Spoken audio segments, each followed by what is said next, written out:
রাত তখন প্রায় 3:30। ঢাকার আকাশে চাঁদের আলো, কিন্তু শহর জেগে আছে এক নতুন উত্তেজনায়। হযরত শাহজালাল আন্তর্জাতিক বিমানবন্দরের ভিআইপি টার্মিনালে ব্যস্ততা তুঙ্গে। বিশেষ ফ্লাইটের অপেক্ষায় বাংলাদেশ সরকারের প্রধান উপদেষ্টা নোবেলজয়ী প্রফেসর মোহাম্মদ ইউনূস। গন্তব্য বেইজিং। কিন্তু এই সফর কেবল দ্বিপাক্ষিক কূটনীতির অংশ নয়, বরং তা দক্ষিণ এশিয়ার ভূরাজনীতির এক নতুন অধ্যায়ের সূচনা।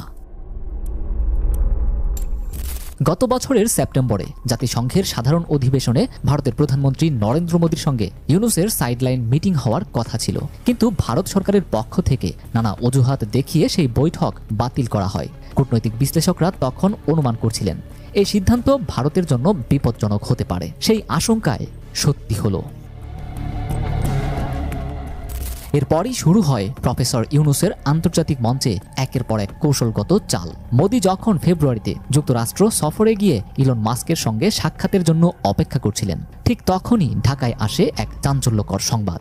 বিশ্বের সবচেয়ে ধনী এবং আমেরিকার অন্যতম প্রভাবশালী ব্যক্তি ইলন মাস্ক মাত্র কিছুক্ষণ আগে বাংলাদেশের প্রধান উপদেষ্টার সঙ্গে এক বিশেষ ভিডিও কনফারেন্স করেছেন। মিটিংয়ের টাইমিং ইঙ্গিতপূর্ণ। মোদির বৈঠকের 1 ঘন্টা আগেই এমন একটি খবর প্রকাশ্যে আসার অর্থ স্পষ্ট। বাংলাদেশ তার কূটনৈতিক অবস্থানকে দক্ষিণ এশিয়ার গণ্ডি ছাড়িয়ে বিশ্ব পর্যায়ে নিয়ে যাচ্ছে। ইলন মাস্ক এখন আর শুধু একজন ব্যবসায়ী নন, তিনি ট্রাম্প প্রশাসনের গুরুত্বপূর্ণ পরামর্শদাতা এবং আমেরিকার নীতি নির্ধারণে বড় ভূমিকা রাখেন। মাস্কের সঙ্গে ইউনূসের আলোচনার পরপরই দেখা গেছে ইলন মাস্ক সরাসরি বাংলাদেশের প্রধান উপদেষ্টাকে ফলো করেছেন। এরপরই আসে আরও বড় চমক। মার্চের শুরুতেই চীনের প্রেসিডেন্ট শি জিনপিং ঘোষণা দেন তিনি বাংলাদেশের প্রধান উপদেষ্টা মোহাম্মদ ইউনূসকে বেইজিং সফরের জন্য আনুষ্ঠানিক আমন্ত্রণ জানাচ্ছেন এবং তাকে নিয়ে আসতে চীন বিশেষ বিমান পাঠাবে। এটি শুধু সম্মানের বিষয় নয়, এটি কূটনৈতিক সম্পর্কের এক গভীর ইঙ্গিত। চীন সাধারণত খুব নির্দিষ্ট কয়েকজন নেতার ক্ষেত্রেই এমন প্রোটোকল অনুসরণ করে। বিশ্ব রাজনীতিতে অত্যন্ত গুরুত্বপূর্ণ ব্যক্তিদের জন্যই এই সম্মান সংরক্ষিত রাখে। মোদিকেও এমন মর্যাদা চীন কখনো দেয়নি। শুধু চীনেই নয়, মে মাসে ইউনূস যাচ্ছেন জাপানে। সেখানে জাপানের প্রধানমন্ত্রী শিগেরু ইশিবার সঙ্গে তার গুরুত্বপূর্ণ দ্বিপাক্ষিক বৈঠকের কথা রয়েছে। তবে এখানেই শেষ নয়। জুন মাসে ইউনূসের সৌদি আরব সফরের গুঞ্জন ছড়িয়েছে। মধ্যপ্রাচ্যে বাংলাদেশি শ্রমবাজার, বিনিয়োগ ও অন্যান্য অর্থনৈতিক সহযোগিতার বিষয়ে গুরুত্বপূর্ণ আলোচনা হতে পারে। সৌদি আরবের ক্রাউন প্রিন্স মোহাম্মদ বিন সালমানের সঙ্গে ইউনূসের বৈঠকের সম্ভাবনা দক্ষিণ এশিয়ার কূটনৈতিক আলোচনায় নতুন মাত্রা যোগ করেছে। বিশ্লেষকরা বলছেন এই সফরগুলো দেখিয়ে দিচ্ছে যে ইউনূস এখন আর কেবল বাংলাদেশ কেন্দ্রিক নন, বরং আন্তর্জাতিক অঙ্গনে দক্ষিণ এশিয়ার এক নতুন নেতা হিসেবে আবির্ভূত হচ্ছেন। প্রশ্ন উঠছে, দক্ষিণ এশিয়ার সবচেয়ে বড় কূটনৈতিক খেলোয়াড় এখন কে, মোদি না ইউনূস?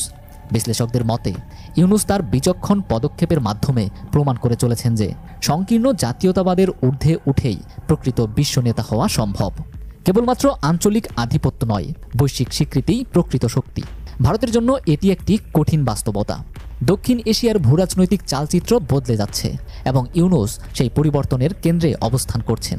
চীন, জাপান, সৌদি আরব, এমনকি যুক্তরাষ্ট্রের মতো শক্তিধর রাষ্ট্রগুলো তার সঙ্গে সম্পর্ক গভীরতর করছে, যা ভারতের জন্য বড় চিন্তার কারণ হয়ে দাঁড়িয়েছে।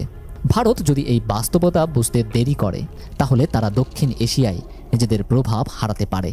আর ইউনূস দিন দিন নিজেকে দক্ষিণ এশিয়ার সবচেয়ে গুরুত্বপূর্ণ নেতা হিসেবে প্রতিষ্ঠা করতে থাকবেন।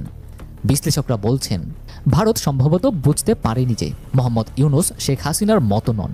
হাসিনার সরকার এককভাবে ভারতের ওপর নির্ভরশীল থাকলেও ইউনূস আরও বড় মঞ্চের খেলোয়াড়। নয়াদিল্লির রাজপথ যেন আজ অস্বাভাবিক রকমের নীরব। প্রধানমন্ত্রীর দপ্তরে আলো জ্বলছে, কিন্তু অভ্যন্তরীণ কক্ষে এক অদৃশ্য অস্থিরতা কাজ করছে। মোদির হাতে একটি নথি, বাংলাদেশের ভূরাজনৈতিক অবস্থান নিয়ে ভারতের বিশ্লেষণ। কয়েক মুহূর্ত চুপ করে থাকলেন তিনি, তারপর ধীরে ধীরে জানালার দিকে এগিয়ে গেলেন। বাইরে মেঘের গর্জন, প্রবল বর্ষণ শুরু হয়েছে। হয়তো প্রকৃতিও জানে দক্ষিণ এশিয়ায় এক নতুন দিনের সূচনা হয়েছে।